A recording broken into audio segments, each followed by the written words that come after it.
This year, I put a lot of miles in on the trails, the whole time while running 35s on stock suspension. Jeep tells us that running 35s is possible on a stock Rubicon, but without the proper wheel setup, you'll rub. I go over how I successfully ran 35s, and rather than just tell you that I did it, this video will show you. I've chosen clips from all my other videos, as well as some new clips of taking on obstacles that required flex for my suspension to keep all tires on the ground, so you can see what running 35s on stock suspension looks like. So sit back and watch, but have that credit card prepared. You'll probably want to go out and get this set up for yourself if you're still on the stock wheels and tires. All right, before we get into the rest of the video, I want to thank everyone that has subscribed to the channel this year. We've covered thousands of miles on the trails, and I'm looking forward to covering more in the next year. My goal here is to create and inspire off-road adventure, so be sure to subscribe to the channel if you haven't already. I get a lot of comments asking about my Jeep, my tires, and my wheels. I hope to answer all of those with this video.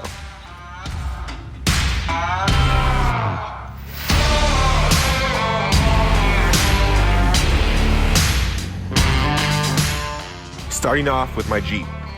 It's a 2020 Jeep JL Rubicon Recon Edition. 2020 was the last model year where the Recon Edition was available, and it's actually a package that started with the Jeep Wrangler JK models. In 2021, it evolved into the Extreme Recon package. The original Recon package that I have comes with heavy-duty rock sliders, tailgate hinge reinforcement bracket, black wheels, black leather dash, and red seat belts. It does not come with a 315/70 R17, aka 35-inch KO2 all-terrain tires that the Extreme Recon package comes with, but this is something that I added after about a year.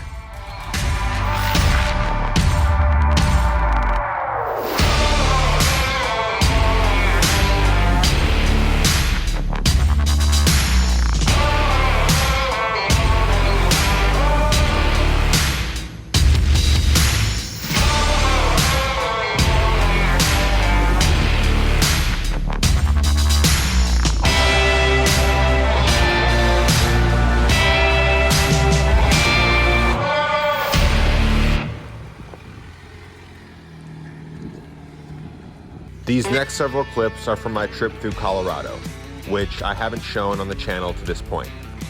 I think these rocky obstacles begin to show just how the stock suspension flexes and fits 35s. My Jeep here is packed full with the rear seats out. I have a swag tent, 35-liter fridge, along with cooking gear and recovery gear for the trip.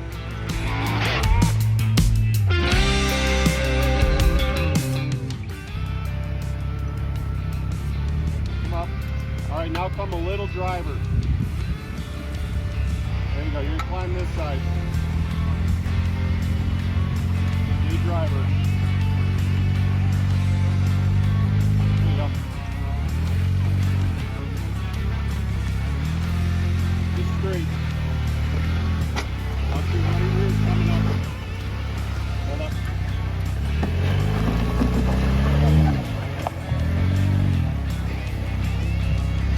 Aside from the fact that you can fit 35s with this setup, I really think it improves the look of the Jeep as well. The taller and thicker tires of course increase traction, and I am a firm believer that form follows function, but 35s look so much better than 33s.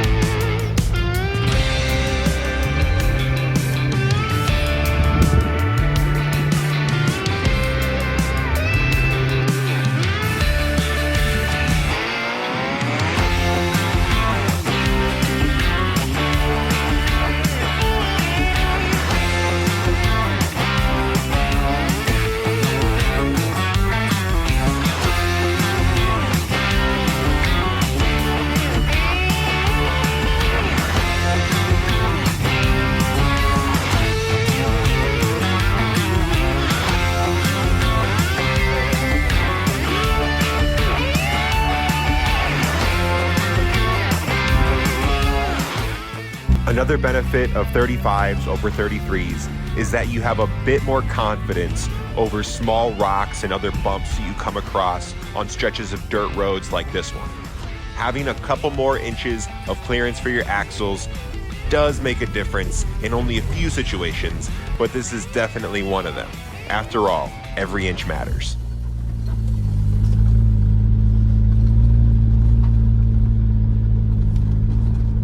Here, I'm going up Hell's Gate.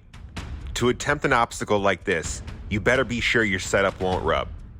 Having a failure like cutting a tire from rubbing or stopping for any reason can be catastrophic on an obstacle like this.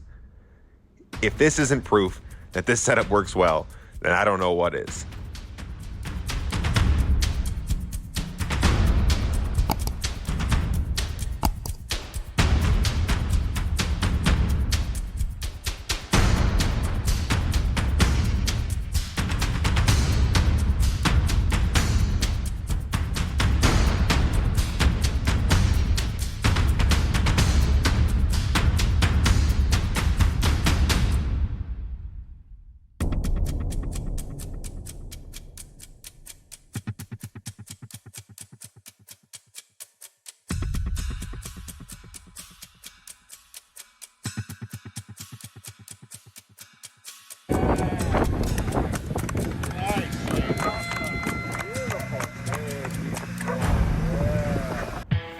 Now for the tires. I mentioned this earlier, but I'm running 315/70 R17, which is nearly equal to a 35-inch tire. The C-load rating of this tire means that the weight is less than an E-load version due to the 6-ply sidewalls. For me, these tires have been great, and I actually have a full tire review video, which you can check out on my channel. Everything that I say for this setup is specific to these tires. Not all tires are created equal, and a 35 by 12.5 by 17 from another brand may not equal the same dimensions I have on these tires, especially as you vary air pressure, sidewall strength, wheel size, and tread depth.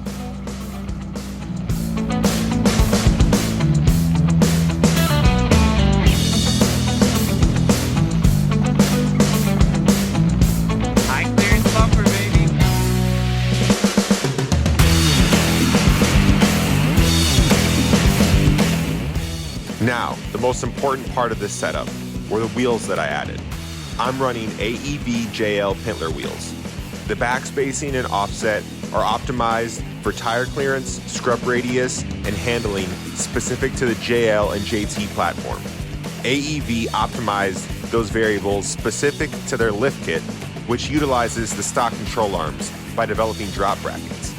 So by optimizing their lift kit, they are in turn optimizing for the stock suspension, which is why this works so well. If you want to see the full video from this day, click the link at the top of the screen.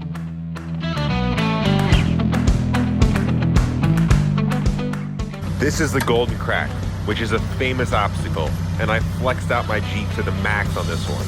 Again, rubbing was not an issue.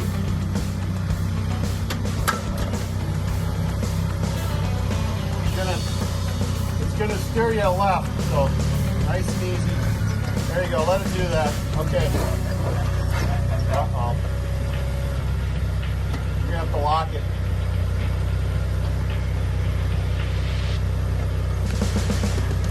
Lock it and steer passenger. Park passenger as soon as you can. There you go, nice and easy. Nice and flat. Bumper's gonna drag a little.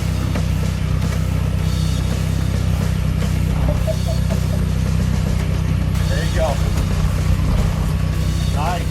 All right. Passenger rear's coming down. Stay passenger. Ouch. You're right on the rock pile. There's not much I can do about it.